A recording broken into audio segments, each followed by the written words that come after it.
tired of ads crashing your comedy podcast party? Good news. Ad-free listening on Amazon Music is included with your Prime membership.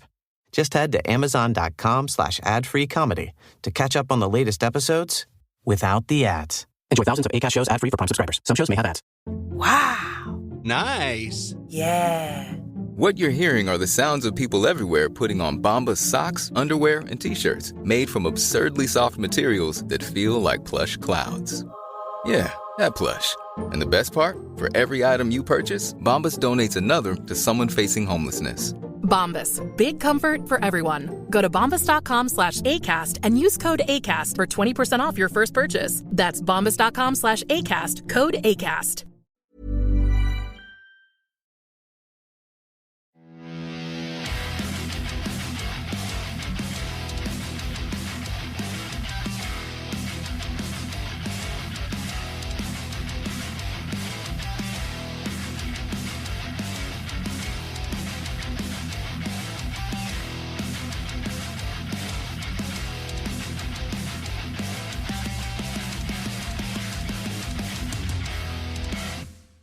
Welcome, guys, to episode 9, I believe. I'm going to stop numbering episodes because I keep forgetting.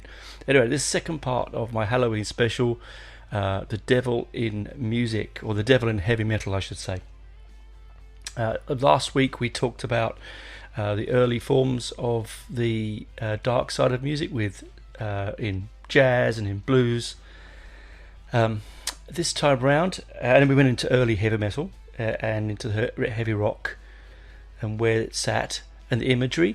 Now, as I said before last week, if you remember, if you listened, I hope you did, that it's mainly from sort of Black Sabbath up to Venom, and sort of just around the new wave of British heavy metal. The concept of a satanic side of music, or the dark side of the ghostly side of music, was all show.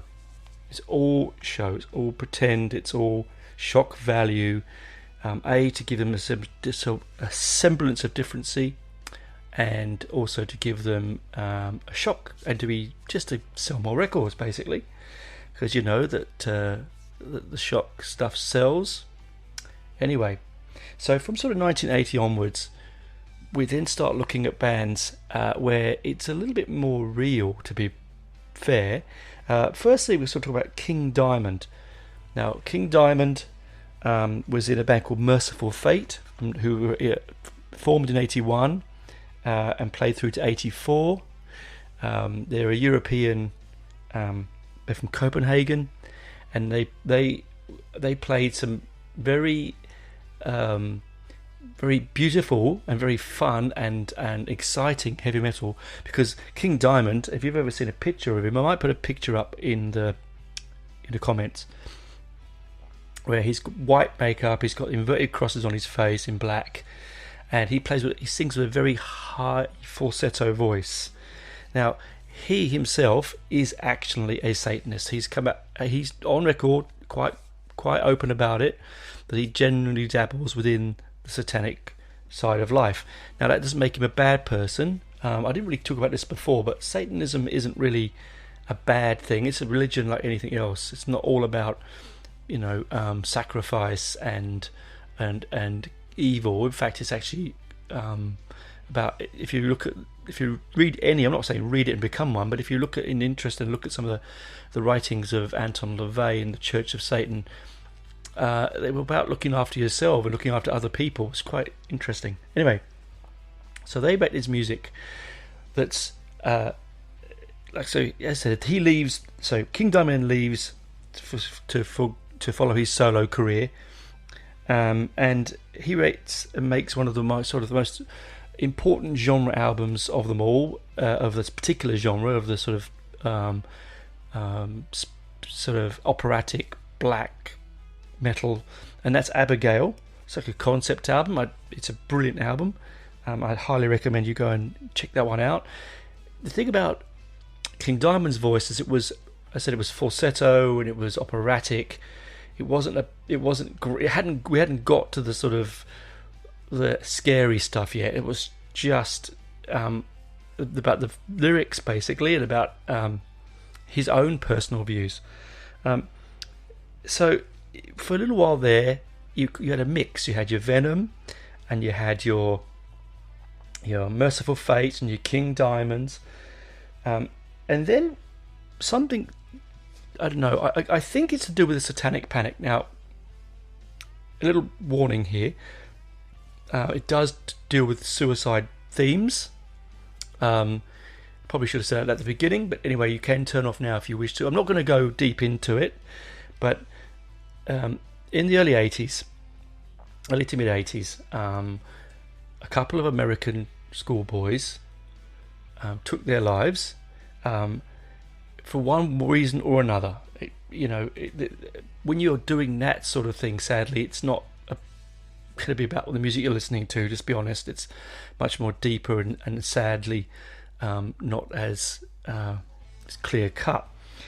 Well, the parents were convinced that he had played a Judas Priest record, and in the message inside the music, played backwards, it was telling him to take his own life. And they took the band to court, and subsequently the band won because it's logic, and just common sense prevailed, and they proved that it didn't have that message in it. Now, what happens? What's the for the family? I mean, it's a very sad time for the family, but for music, what happens? Because suddenly everyone's then worried. People am I putting stuff in my music that's creating this to people? I mean, I'm sure that bands like Priest and Sabbath and Maiden and all the big bands were looking over their shoulders going, I mean, Ozzy Osbourne's another one. He was also accused. I don't, what do we do? So they funnel back the more satanic side of the music and the lyric and the imagery, and they just focus on rock and roll and heavy metal again without being in that side of it. And I think that what happens, I was thinking about this the other day, that the rise of the very darker side of the music come about was because of that particular moment in history. Because we're the boys in Norway and Finland and Germany and all around Europe and in America, they're really getting into that sort of sort of connected with the darker side of it. Were no longer, they had no outlay. They couldn't listen to it because it would have been sanitized and cleaned and gone back to sort of a little bit backwards, to be fair. And so they then get into their own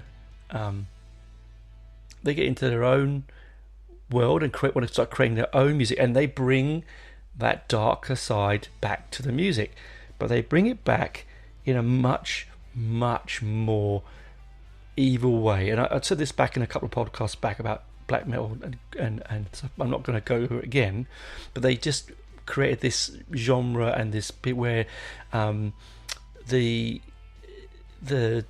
imagery from the darker side just gets out of control, really. I love it because I can step away and see it's only imagery, but to the people that were making it, it was very, very real. And some of the people listening to it was very, very real. Hence the church burnings and the murders and so on. But let's get away from that. Let's get back to the music. So, sort of, there were bands that were bubbling underneath around that time, but were very underground. So I'm thinking of bands like Slayer. Slayer's a classic example. People think, Slayer has a very, very dark image to its music, but actually Tom Arroyo, the bass player and singer, is a born again Christian. I think I think the only member of the band that was really sort of anything as angry and as vile was Kerry King. And let's face it, he's not listening to this, Kerry, but you've only got one solo, and if I take away your Floyd Rose Trem, you haven't got anything at all. That aside, I actually love Slayer, but I'm just joking with you there, a music joke. So you got these bands in America. So the polar opposites of the world. You've got the cold Norwegian fjord music where it's dungeness and dark and foreboding and echoing and lo-fi. And then in America, you've got bands like Slayer and Death and Deicide, all from the Bay Area and Florida and Tampa Bay, making this, taking like the early thrash, like the Metallicas and Megadeths and Venom, and mixing them and making this sort of really, really well-made, beautifully structured, dark, stark music that's just brilliant. So not everyone is a Slayer fan. I know a lot of people aren't, but if you see them live, it blows you away. Lucky I got to see them with Hanneman before Jeff died. Got to see them and with Lombardo on drums. Blown away. I was standing dead center of the stage, and Lombardo hits the drums. He's starting to do the drum intro into Reign of Blood, and I was physically pushed back. The only time I ever had that before was with Deep Purple. I got physically moved by the bass and the drums. But yeah, just brilliant live. And again, so these bands, park the idea of Deicide. I'm going to park them over. We'll come back to them in a minute.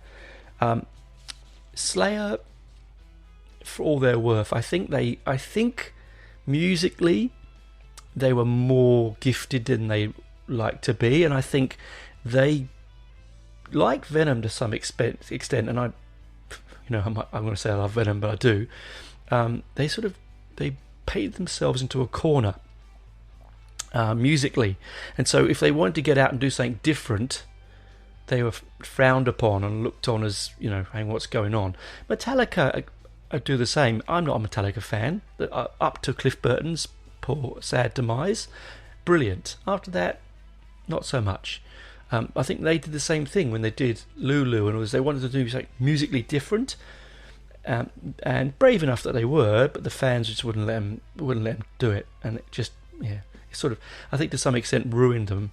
And it's how sometimes this darker music, this sort of heavier music, can trap you as a musician. I mean, punk was the same. A lot of the punk bands never really felt potential because they couldn't go beyond the three chords, the dynamic of punk and its imagery. Again, some of them did. I mean, I could name loads that did.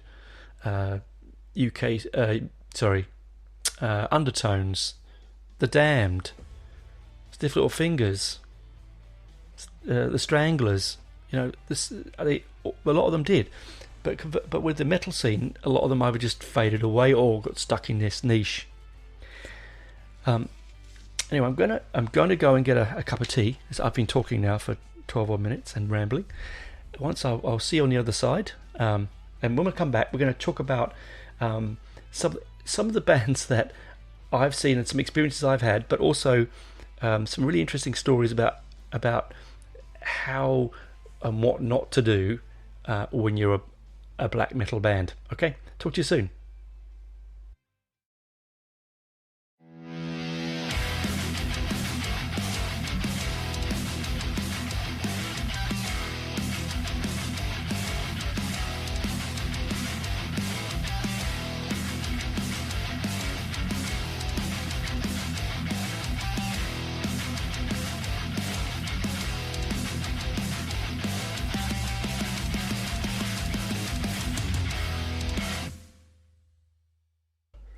Welcome back, guys, to part 2. I did actually forget before the break to mention a band like Possessed.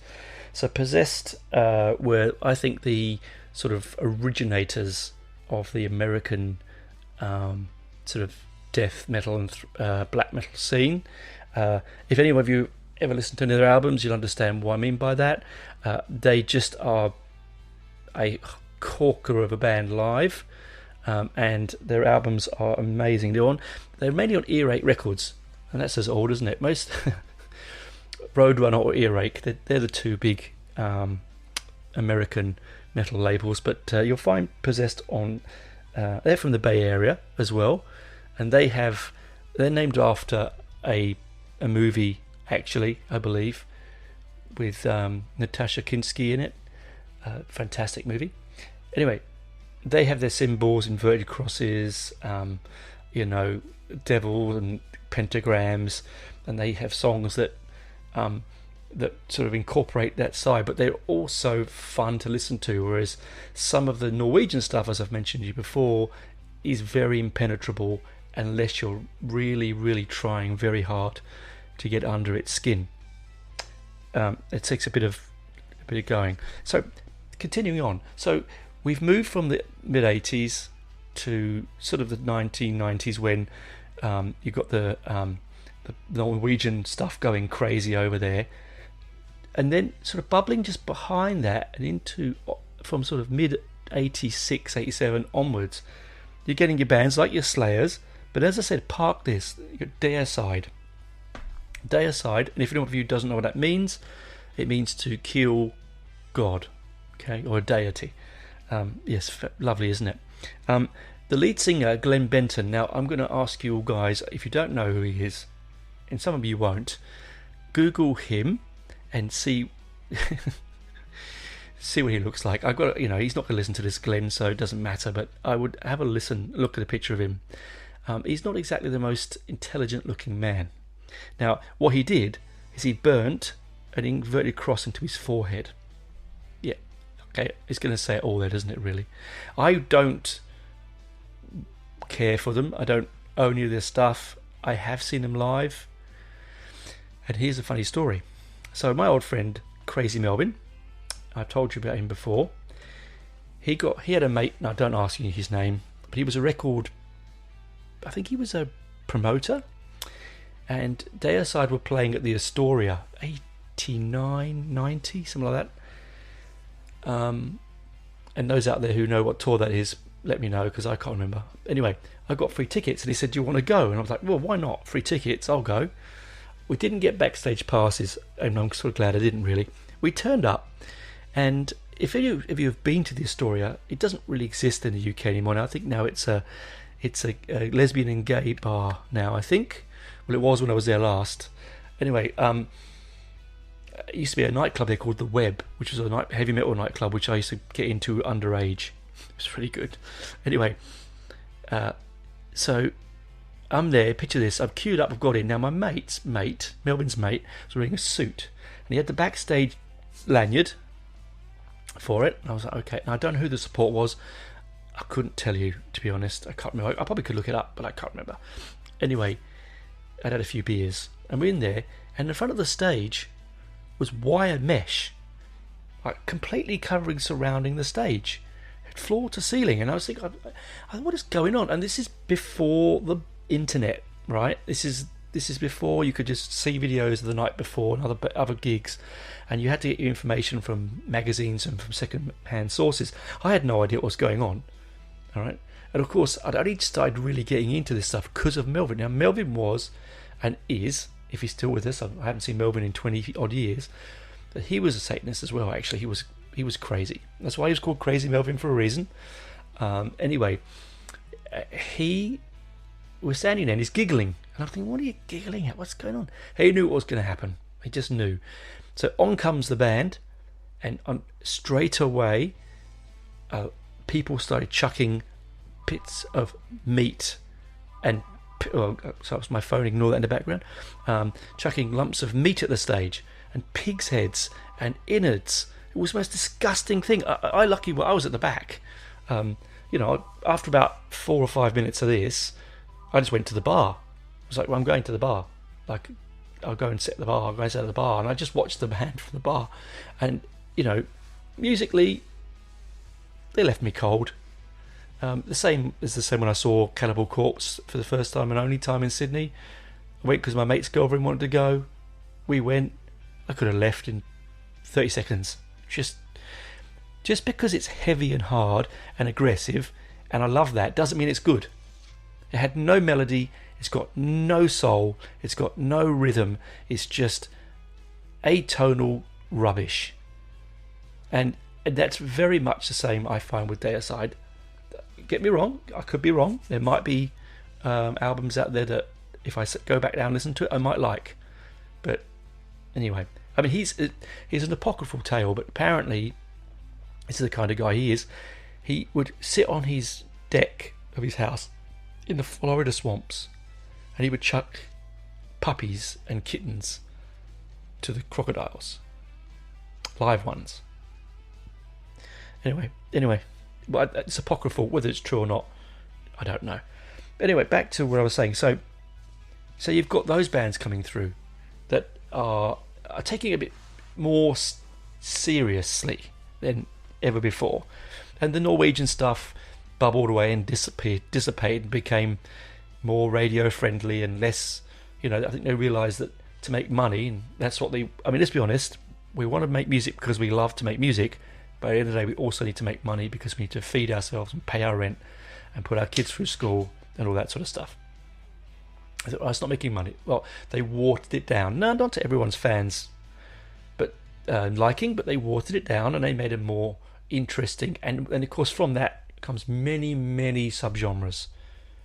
Okay, you get your death metal, which is where your Deicide and bands like that come through, Cannibal Corpse, and they're more extreme, but and so you get all these new, you get technical death and progressive death and technical black and progressive black metal and melodic death and melodic progressive technical black metal. It's just crazy, but there's all these different things, and you could find a market to make money. But then there's recently, and that sort of just bubbled along and disappeared, and they'd release an album every couple of years and no one's really listening. It's not making big splashes. And then it sort of lifted its head again in our genres of music. One of my favourite bands, Behemoth. Benji and I saw them at Download, and they were brilliant. Nagel, the lead singer, he was almost imprisoned a few years ago because he was doing a tour. I mean, if you ever get to see images of Behemoth, they wear the corpse paint, they spit blood, they play very like I hate God and all these anti-Christian sentiments in their music, and they're not the sort of band you look at and go, oh, they're nice guys, I'll take them home to see my mum. They're just not. You know that they are the real thing, and they're on tour in the southern states of America, the most Christian place on earth, and they sorry American listeners, but you're very, very religious people, and again I'm going to put a caveat. That's up to you, man. I'm cool with that. Whatever rocks everyone's boats. We're all different, and if you've got a spirit and religion in your life, it means you have music in your soul and you have love in your heart. It's a great thing. Anyway, so the story goes is the Devil Wears Prada gave the band a Bible, and Nagel goes on stage, sits down, and you can see it's on video, it's on YouTube, and he rips the Bible up in front of the audience and starts making anti-Christian comments. Now, in America, it is actually illegal. Well, you can be arrested for this fact, for destroying the Bible. I didn't know this, but it can. So he was arrested, and he was on trial for 2 years, on and off. Not in trial, but it went through the courts for 2 years. Oh no, 10 years, sorry. And it finally was overturned. Common sense overturned it. All right. So there are still bands that, even though the Satanic Panic, which I mentioned early on in the show, thinned out, it came back. So little Lucifer and the Horned One, he bubbles his head around the music. It's not just in heavy metal though. I mean, what about probably the best post-punk band of them all, Killing Joke, and they are very spiritual. And they play around with not satanic imagery, but they do play around with pagan imagery. and that's a different story, paganism, but it's still a old form of non-Christianity and not an organised religion. And I've seen Killing Joke many times, and every time I've seen them, I've been in a trance, like a solid trance. The band starts, I don't remember it happening, and I come out the other side, and they're like, what happened there? And they often talk about that they themselves on stage enter into a trance while playing, and it becomes very spiritual. And I think, looking back, and I've talked to the last 2 weeks about this, the devil and Satan and the demons and blah blah blah, but really when it comes to it, the fire and passion in the music we're listening to, it's not really, is it really that? I think it's just spirit. I just think it's the spirit of rock and roll. You can label it, you can call it what you want. I just think deep down it's the spirit of rock and roll. It burns bright, it burns fast, and those that can't control it die by its flame. And I don't think we should try and control it. And I think that is what really this Halloween month is about. I think the spirit of rock and roll is not about devils and demons and darkness and satanic rituals and scaring people. I think it's just about the burning flame of rock and roll. And if we think about all the people that we have lost, and we've talked about this before, in heroes of ours, they've all burnt brightly, haven't they? And even family and friends. Let's take a minute to think about families and friends that are no longer with us. And I'm sure that when you think about them, they burnt bright, and they burnt fast, and they burnt hot. I'm sure they did. Anyway, on that sort of note, we'll get back to what I was talking about. Anyway, so I don't think that you can label any form of music a dark and dangerous music. I think you can label the people who listen to it and who, no, not create it, I don't think. People who listen to it and who add things to it. I mean, come on, we're all of the same generation, most of us. We know about the Manson family, and we know about the shooting of John Lennon. We know about these people that just hear the music, and because they're deeply scarred emotionally and spiritually, they grab onto other things and create something that's not there. Is it dangerous and reprehensible of us to create music that these people can hang on to? I don't think it is, because then then what happens then? We're all just, and please don't get this wrong, we're all just singing hymns in church, because that again is also a dangerous thing, because not everyone believes in that side of the life either. So no, I don't think it is dangerous for people to make this music. I think it's dangerous for some people to listen to it.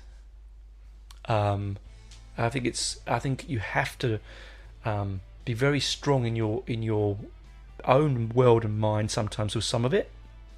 But if we just take it as entertainment, if we just take it as shock value, and we go back to the fantastic, fireworks of Venom and cutting studio doors in half with chainsaws to make the right sound, and the lo-fi punk ethos of those early new wave of British heavy metal bands, like Satan, like Demon, like Venom, like Grim Reaper. These bands, they had the image, but they weren't, no one doing any harm.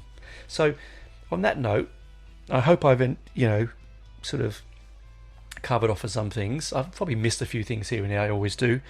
I always appreciate that you come and listen. Please, wherever you get your podcasts, if you could subscribe and then leave a comment, good or bad, doesn't bother me. You could email me at heavymetaltones@gmail.com. That's heavymetaltones@gmail.com. Or you can come to our Facebook page at Nwobum. That's Nwobum, yes, Nwobum, and All Things Metal. Don't ask me to spell it out. You know how to spell it. At Facebook. Anyway, it's been a great chatting these last few weeks. I'm looking forward to next week's episode. I think it'll be slightly lighter. I think I might go and we'll do a review next week. That's always fun. and hopefully we're going to get a guest on very soon to have a chat. But don't not listen to the music, please, because you think that it could do your soul any harm. Please don't look at this music because you think that it's too out there. Do give it a go. There are melodies and beauty in all of it. I think it opens our own spiritual future and our own lives if we don't pigeonhole ourselves. I said it before at the beginning of this podcast. I listen to all sorts of music. Everything from jazz to extreme black Norwegian death metal. It's just, and everything in between. So, it depends on what mood you wake up in the morning. All right. Anyway, give it a go. Don't be scared of it. I mean, it scared me at first, but you just know when to turn off, when to know it's not real. That's not to say, sorry guys, that's not to say I don't believe this stuff is real. I'm a very spiritual person, and I genuinely do believe that there are things beyond our knowledge and our realm that we cannot see and we cannot hear and touch that would and could do harm. Yes, I do believe in that, and I do believe in spirits and so on. That's a whole different podcast. But I don't think they're coming through to us in the music. They're coming through to us in a lot more pervasive and sort of snidey ways than just coming through your stereo when you put on some Deicide or some Possessed or some Burzum or some Emperor or some even Iron Maiden. They're not. They're just not. But I'll leave you on that note. So, have a good Halloween. Enjoy your month. If you're doing trick or treat, we don't do it here in this part of the world, but if you're doing trick and treat, be safe. Get lots of candy, lots of fun in costumes, and now we're all sort of coming out of lockdown. Let's all get to some gigs. Anyway, thanks for chatting with me and listening to this old man rambling on, and talk to you next week. Bye, guys.